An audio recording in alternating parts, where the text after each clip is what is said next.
dimanapun potensinya sangat luas untuk membuka bisnis apapun.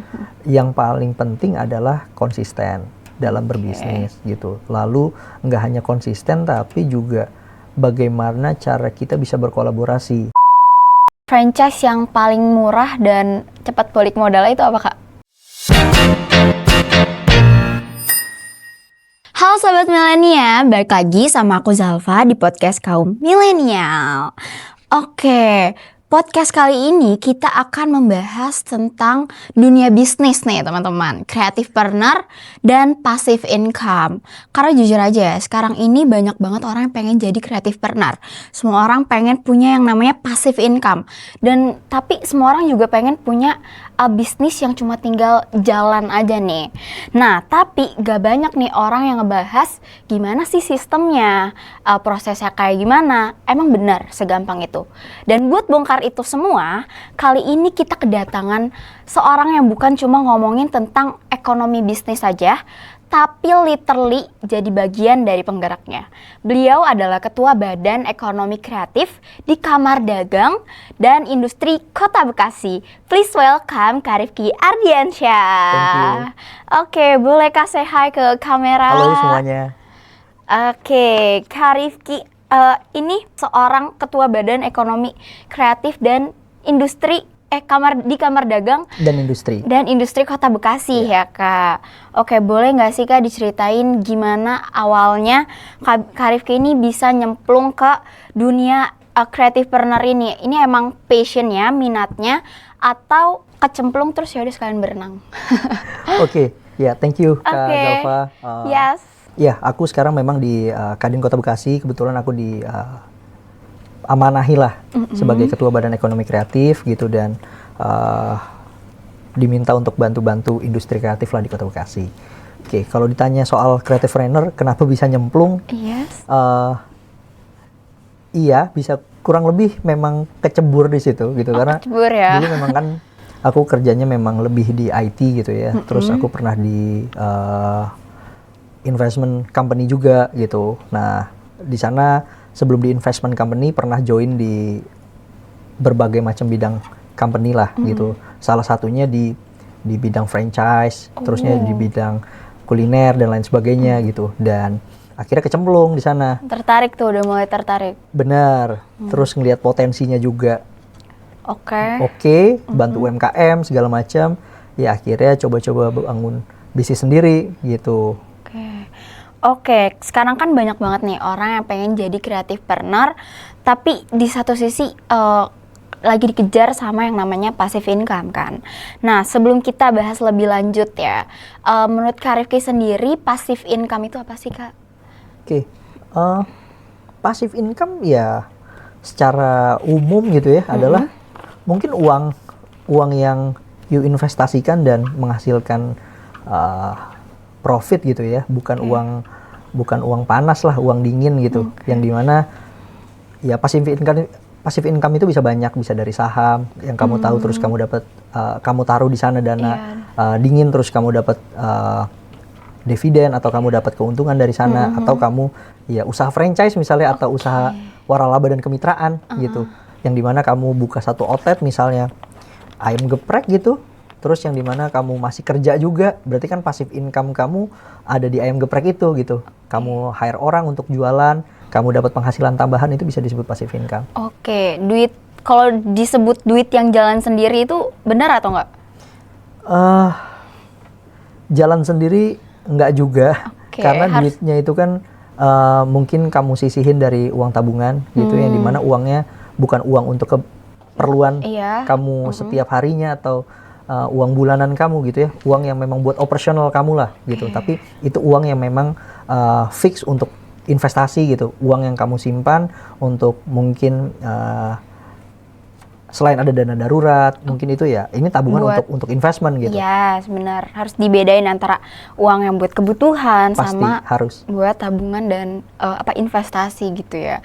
Oke, ngomong-ngomong passive income, boleh nggak di-spill nih ke Sobat Milenial? Passive income pertama Kak Rifki itu apa sih? Boleh di-spill? Udah lama banget, tapi kayaknya mungkin saham ya. Oh, saham. Karena dulu kan aku ada di perusahaan investment gitu. Bahkan jauh sebelum di perusahaan investment juga aku udah mulai invest di saham gitu. Tapi saat masuk perusahaan investment jadi punya knowledge banyak tentang apa sih reksadana, terusnya juga obligasi, terusnya juga saham. Nah, di sana lebih mulai teredukasi dan tahulah bagaimana cara menempatkan untuk investment di bidang tersebut gitu. Oke. Kira-kira boleh spill nggak investasi pertama Kak Rifki itu apa? Di saham ya? Boleh sebut atau Udah lama banget lupa sih pastinya. lupa ya? Oke. BTW Kak, sekarang kan lagi booming banget ya yang namanya franchise. Kayak di mana-mana pasti kita melihat franchise ya, mulai dari kopi, ayam, terus minuman-minuman yang unik-unik lah ya. Nah, menurut Kakak nih, kenapa orang sekarang jadi tertarik buat beli franchise? Karena sistemnya yang udah pasti atau karena FOMO aja? Oke. Sebenarnya kalau kita ngomongin franchise atau waralaba atau kemitraan, sebenarnya orang Indonesia tuh lebih banyak kenalnya franchise ya nyebutnya. Iya, franchise. Padahal sebenarnya nggak seluruh bisnis yang bergerak di Indonesia ini franchise. Oh. Gitu. Karena ketika kita udah nyebut franchise atau waralaba, brand tersebut atau merek tersebut itu harus punya izin yang namanya STPW, Surat Tanda Pendaftar Waralaba, yang itu dikeluarkan oleh Kementerian Perdagangan. Di mana saat ini kalau saya tidak salah, bisnisnya itu udah harus berjalan 2 tahun dan harus memiliki profit yang jelas. Baru bisa memiliki izin tersebut dan diurus izinnya ke Kementerian Perdagangan. Jadi kalau nggak punya STPW nyebutnya itu kemitraan. Bukan franchise ya teman-teman? Bener, nggak boleh nyebut franchise atau waralaba. Gitu, karena itu harus punya izin. Harus punya izin dulu baru disebut franchise. Bener, makanya masyarakat Indonesia juga harus diedukasi gitu terkait hal ini. Tapi ya seberjalannya waktu butuh proses lah ya. Tapi kenapa orang banyak milih bisnis franchise atau kemitraan? Paling mudah. Gitu. Karena katakan kakaknya punya modal 100 juta gitu ya. Aku bingung deh mau bikin brand. Mulai dari riset bikin brandnya. Misalnya katakan kakak mau bikin brand kopi gitu ya. Aku riset bikin namanya aja kita udah pusing sendiri. Iya. Berhari-hari. Logonya gitu ya. Menu-menunya gitu. Belum kita bayar creative agency untuk bikin logo dan segala macam. Brandingnya lah. Itu udah makan waktu, makan biaya. Benar banget. Nah, tapi kalau orang bikin beli franchise atau beli kemitraan, sistemnya sudah jelas. Benar. Mereka sudah ada, harga franchise atau harga kemitraannya harganya 100 juta di luar sewa gedung misalnya atau di luar sewa ruko untuk bisnis coffee shop misalnya. Kakak udah dapat peralatannya, udah dapat SOP-nya. Nah, dan juga bisnis kemitraan dan franchise ini berbagai macam skema bisnis. Ada yang namanya autopilot di mana kita cuma invest dan kita terima keuntungan full setiap bulan. Jadi misalnya. terima jadi gitu ya. Ada juga yang self manage yang di mana kita beli kemitraannya, kita hanya beli bahan bakunya atau beli putus gitu ya, kita yang kelola gitu. Jadi si brand itu akan bantu promosi dan lain sebagainya, tapi untuk pengelolaan outlet kita yang pegang sendiri operasional. Ada juga itu namanya self manage gitu. Jadi metodenya lebih gampang orang beli franchise atau kemitraan karena punya uang ya udah tinggal beli aja, udah jadi brandnya gitu. Udah punya nama juga gitu ya. Benar, apalagi yang paling banyak di Indonesia ini kan kalau nggak kopi keliling gitu ya, atau nggak es teh yang di pinggir jalan. Iya, bener rame banget tuh ya es teh 3.000, 5.000 ya kan. Terus juga yang sepedahan juga itu franchise juga ya. Benar. Dan aku mau nanya juga nih tips pilih franchise dong. Apa tadi kemitraan ya, yang benar-benar serius sama yang cuma modal nama doang, jual nama doang deh gitu. Ada beberapa tips sebenarnya untuk tahu bisnis kemitraan atau franchise itu bener apa enggak. Tapi seharusnya kalau mereka sudah waralaba atau franchise harusnya sudah terjamin karena mereka kan juga dipantau oleh Kementerian Perdagangan karena mereka izin mengurus izin dengan persyaratan yang cukup banyak gitu ya, yang dimana semuanya harus sesuai standar negara gitu ya, karena di Kementerian Perdagangan kan juga dilindungi untuk perlindungan konsumen. Jadi harusnya bisnisnya sudah oke lah kalau sudah memiliki STPW.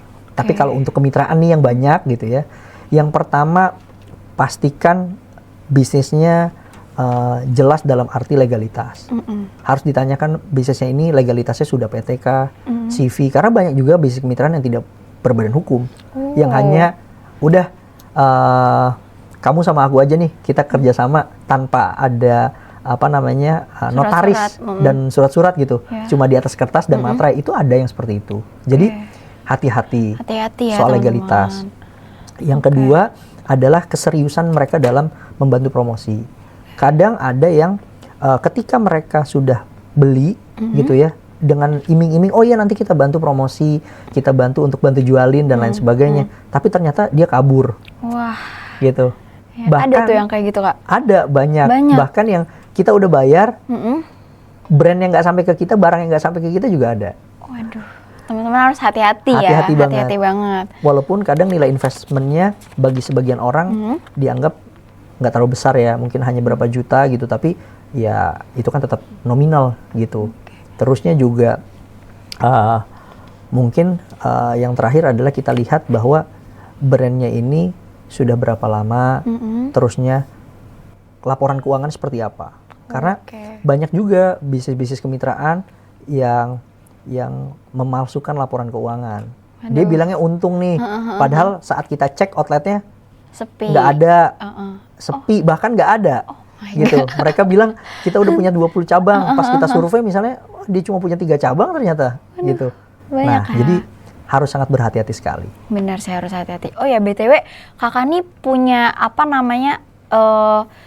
yang membuka franchise juga ya? Yang membantu membuka franchise gitu ya? Namanya Mitra Nisha, benar? Benar. Oke, kalau aku boleh tahu nih ya, berapa franchise apa yang paling banyak Kakak buka sih cabangnya?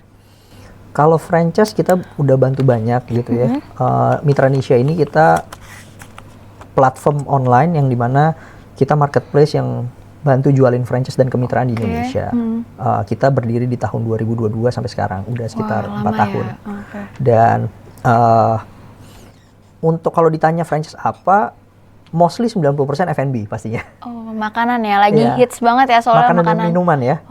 Gitu. Jus-jus tuh banyak juga. Wah. Gitu. Tapi sekarang yang lagi booming itu ada di daily needs ya, atau kayak beauty, di mana kayak barbershop, atau salon kecantikan, bahkan nail art gitu ya, eyelash. Nah, itu lagi booming banget karena memang konsistensi dan profitnya cukup menjanjikan gitu. Kalau kita lihat kan, kalau orang main di F&B tuh kalau nggak kuat-kuat ngelihat harga pasar yang kadang naik, kadang turun, apalagi kayak sekarang bulan puasa gitu kan, harganya bisa naik, bisa turun, bahkan kalau naik harganya bisa naik nggak masuk akal gitu. Nah, itu harus kuat-kuat. Tapi kalau di barbershop gitu, katakan mereka kan udah punya standar harga, misalnya cukur 50.000, kita udah bisa tahu. Nah, tinggal menentukan seberapa banyak orang yang bisa datang ke outlet kita kan.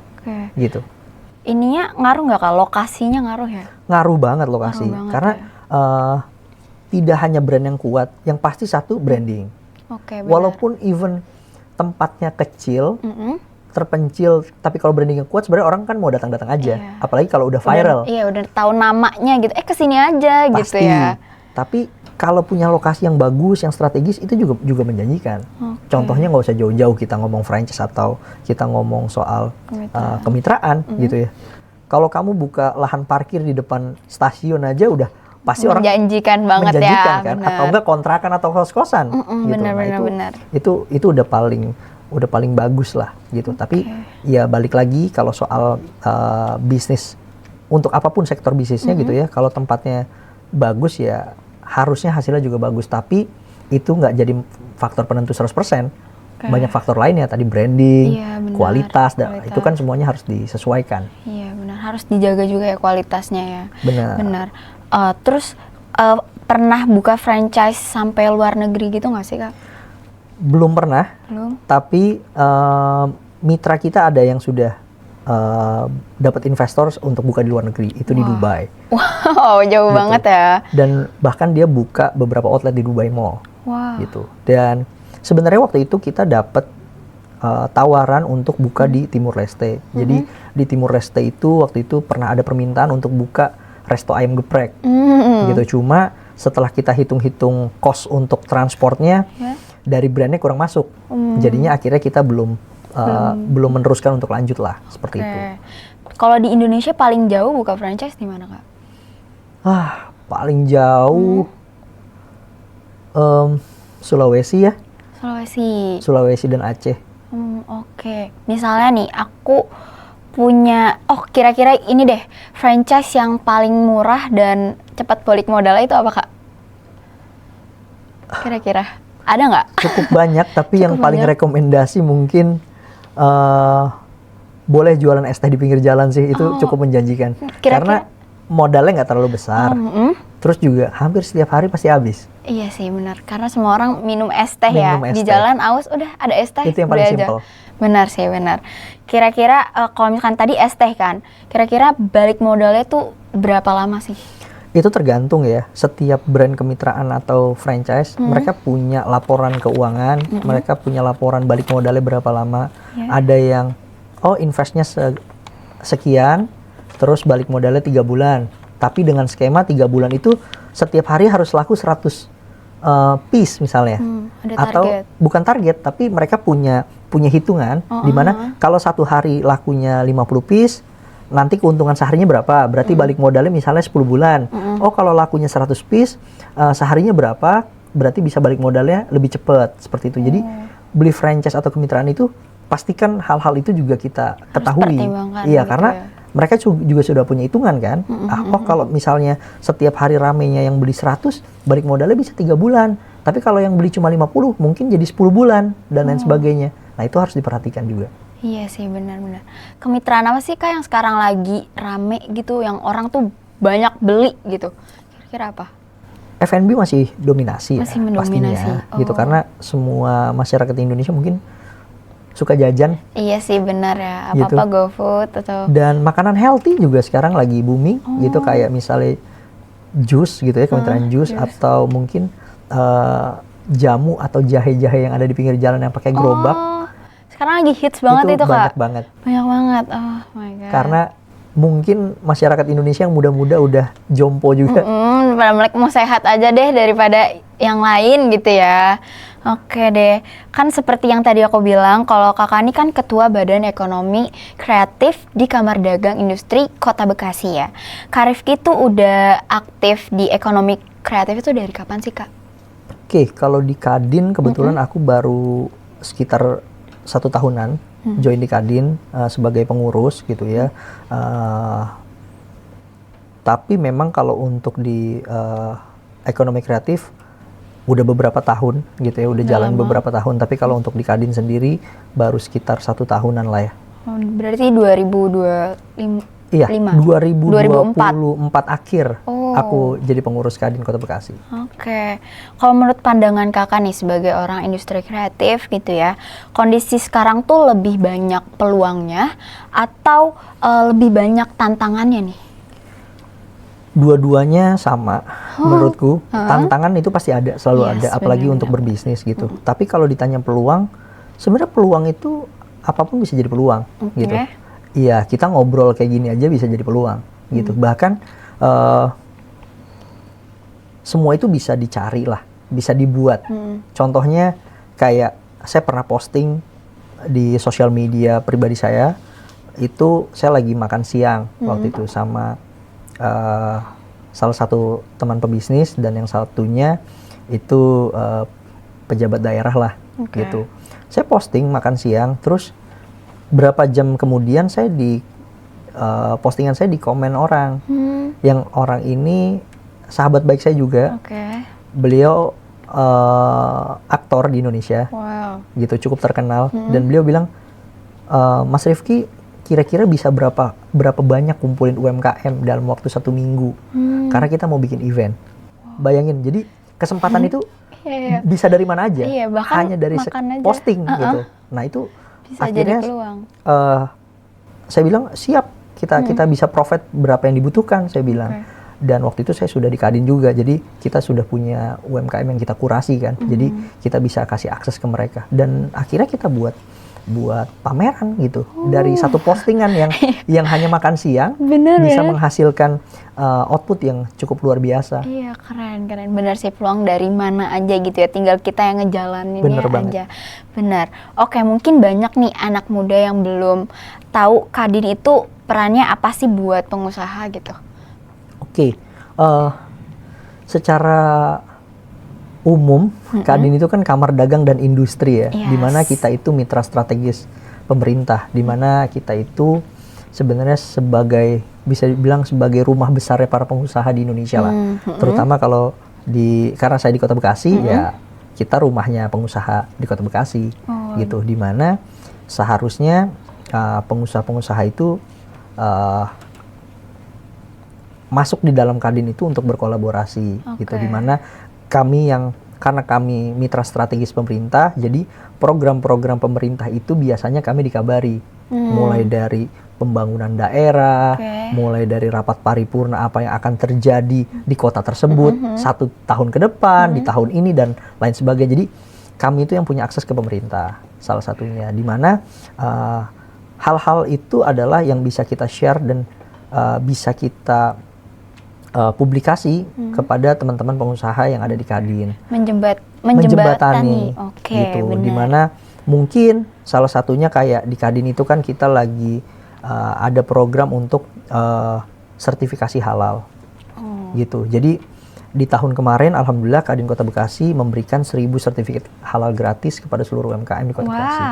Dan pemerintah Kota Bekasi juga kemarin memposting bahwa dalam 1 tahun pemerintah Kota Bekasi sudah mengkurasi kurang lebih 1.050 sertifikat halal. Berarti 1.000-nya dari Kadin. Kadin gitu. Kota Bekasi Kadin ya. dari Kota Bekasi, khususnya dari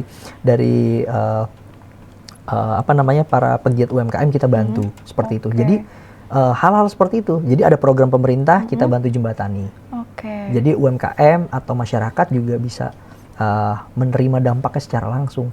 Gitu. Tidak hanya pengusaha yang besar, tapi yang kecil juga. UMKM juga bisa dibantu gitu ya. Bener banget. Apalagi tadi 1.000 sertifikat halal secara gratis. Oke, menarik banget. Nah, kenapa sih menurut kakak nih anak muda penting minimal buat minimal banget tahu ke ekosistem ini?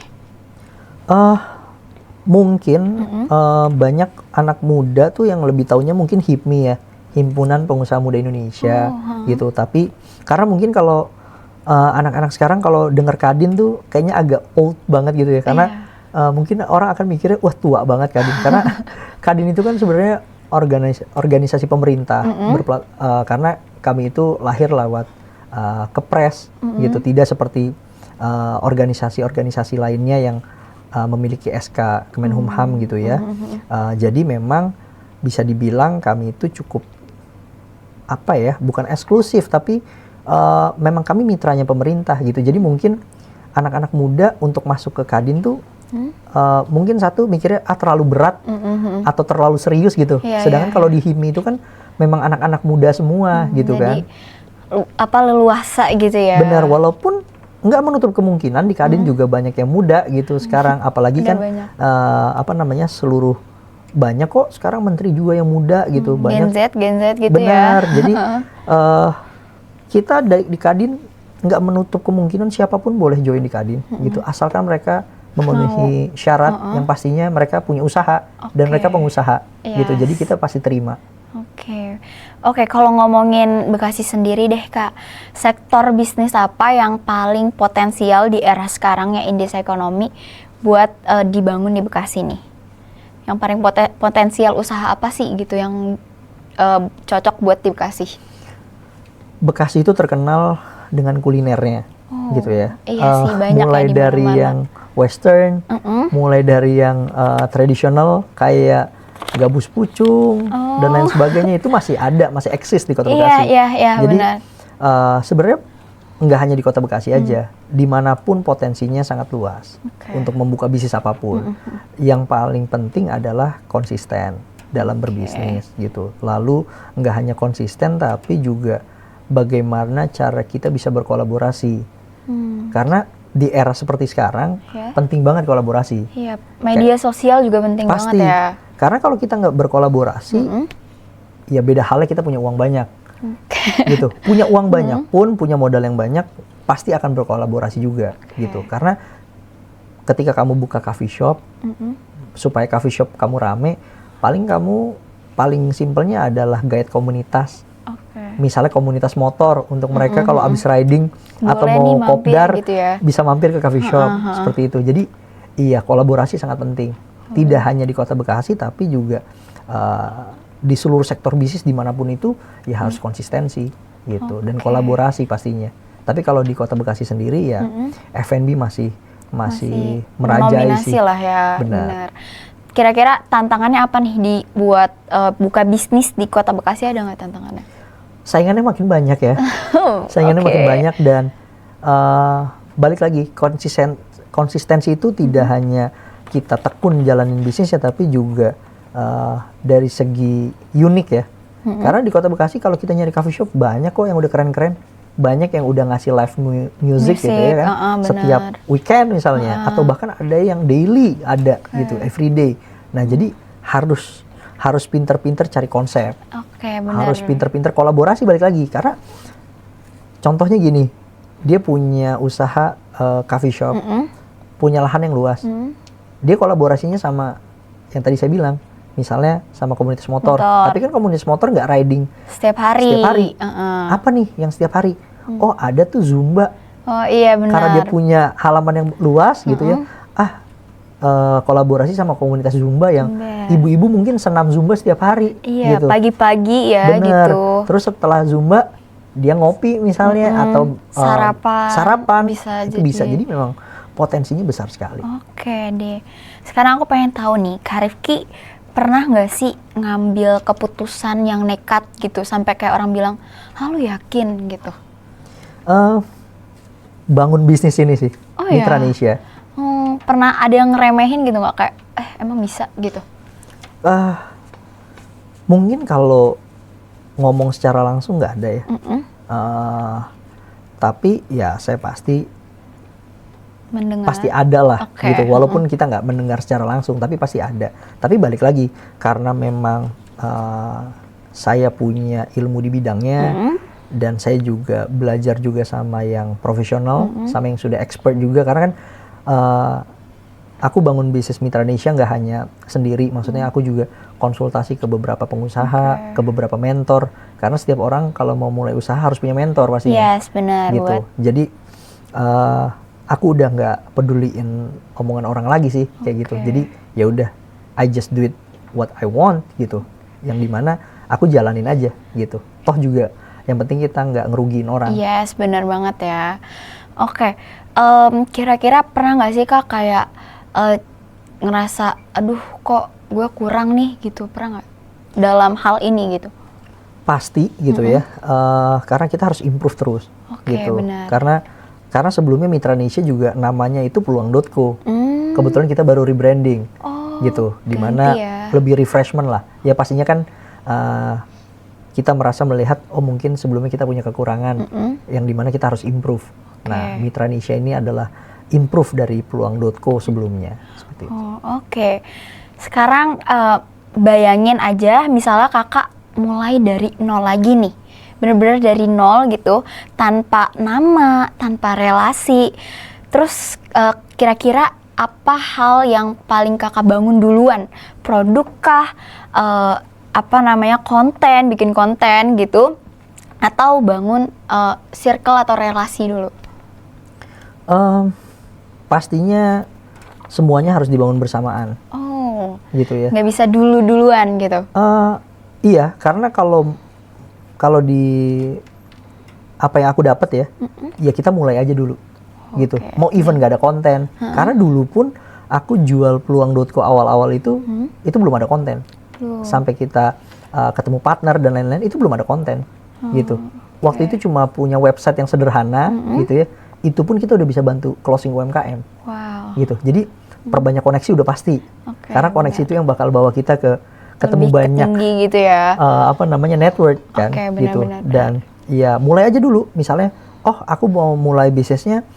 Kalau misalnya bisnisnya fokusnya di content creations gitu, ya berarti mulai konten. Tapi kalau fokus bisnisnya di teknologi ya mulai di Mulai, teknologi, tapi berbarengan juga koneksinya dijaga. Oke, relasi Pasti. menurut kakak tuh penting gak sih?